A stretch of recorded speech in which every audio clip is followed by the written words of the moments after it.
Oh, Fred. You've had quite the journey, my friend. From being released as a big size Fred in 2008, you then got downscaled way too much in the same year, and for about 8 years, we had to live with the baby-sized you.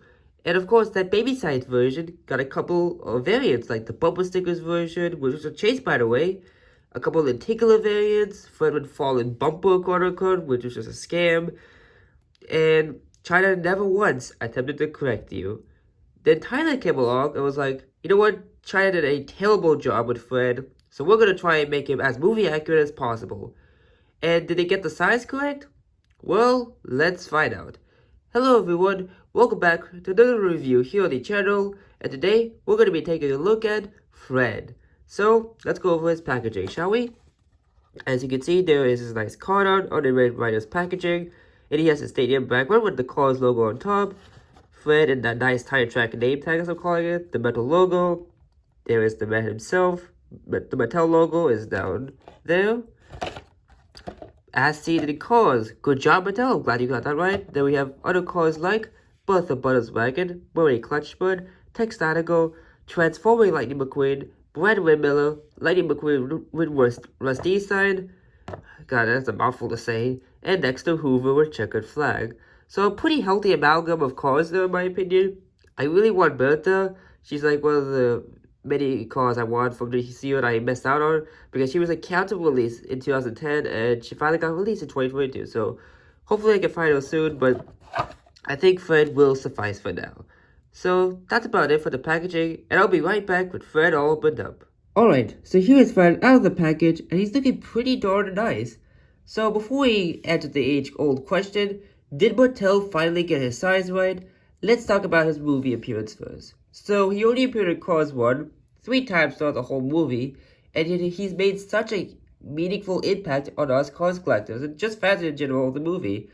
He appeared in the beginning where McQueen was coming into the Rusty's tent after that big race, and then he just freaked out because he's meeting a celebrity, and once McQueen says his name, he's like, he knows my name, and then his bubble ends up falling off, which was a comedic thing, because he thinks McQueen and Mario and Dreddy later on know him, because he's such a, well, ordinary guy, but it's really because of this obnoxious license plate that says, hello, my name is Fred.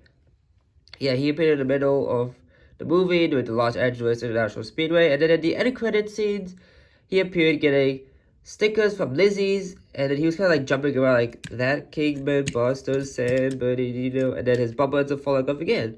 So that was all we saw of Fred, unfortunately. I really wish he appeared in the later Cars projects, but I guess he's one of those characters that is exclusive to the first movie.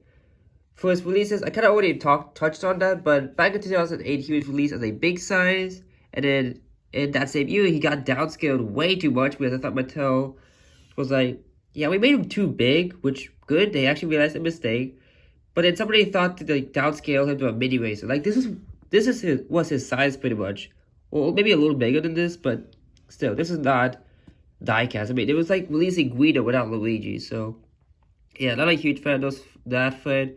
I actually don't own both versions, or either version of those, but I'm glad I don't, because I now have an accurate Fred. So, let's go over the diecast now, shall we? We've waited long enough. So as you can see, he has this nice kind of cheeky expression, looking straight on, but he is very nice. Very happy to see McQueen and Mario. See his headlights there. Now, for some reason, mine aren't painted. Actually, no, never mind. I just glanced over at the packaging, and he's not supposed to have painted headlights, so that's good. These things are supposed to be painted, though. You can see his grill, his heat showing out. The rust on him is like really nicely detailed. It's very much movie accurate. And his license plate reads, "Hello, my name is Fred." Now the front part is actually really good, but unfortunately, that top part of the license plate is just so grainy. Like, oh my goodness gracious. Yeah, I'm not a huge fan of that, but I think the rest of him does make up for that license plate because wow, the rust and oxidation, Jesus, it is like, it feels different. Like, it even feels different from Mato. And he's the only Mac car I had, so maybe that's why, but yeah, look at him. Just the rust and oxidation, so much more realistic than when he was from China. See, the windows back there are great. Same thing on the other side. I'm very glad that they painted the side view mirrors in, because with most cars like cruiser mirrors, they don't do that. So it's nice to see that Fred has painted side view mirrors. You can see the rust oxidation on the sides. The wheels, pretty nice. They are different. Yeah, the back wheels are the same, but the front wheels are different. You can see his tail lights there. No license plate, which I think is accurate to the movie. I don't think he had a license plate. That small little exhaust pipe coming out. Other side is pretty much the same. And here is the base. This is Pixar made in Thailand on 27A, so he was made in the 27th week of 2022 at the A factory. Checks out because he was released in Case L and Case L only of 2022. Unfortunately, he was not reissued in another case. So I actually got pretty lucky finding him at HEB, where I found a lot of other cars on the road characters like K. Pillow Durev, Griswold, and Royce Wesley. Now, to answer the age-old question, did Mattel get the size right? So I do have a Lightning McQueen, and please excuse this McQueen being chipped. The other McQueen I had is used for a custom, so I have to suffice with this one until I get a new McQueen replacement, which hopefully should not be very long. And yeah, I think they got the size right. Maybe a little bigger, because I feel like he was a little bigger than this in the movie, but I feel like this is the closest to accuracy that we'll get from Mattel, so pretty cool. Yeah, it's so nice that I finally have these two characters after all these years. Well, Fred more so, because I had this McQueen for quite a while, but Fred, I'm so happy that I have him now. And I'm glad I didn't get those older versions so that I can have a classic, new, accurate Fred. So yeah, that about does it for the review of Fred. Thank you all so much for watching.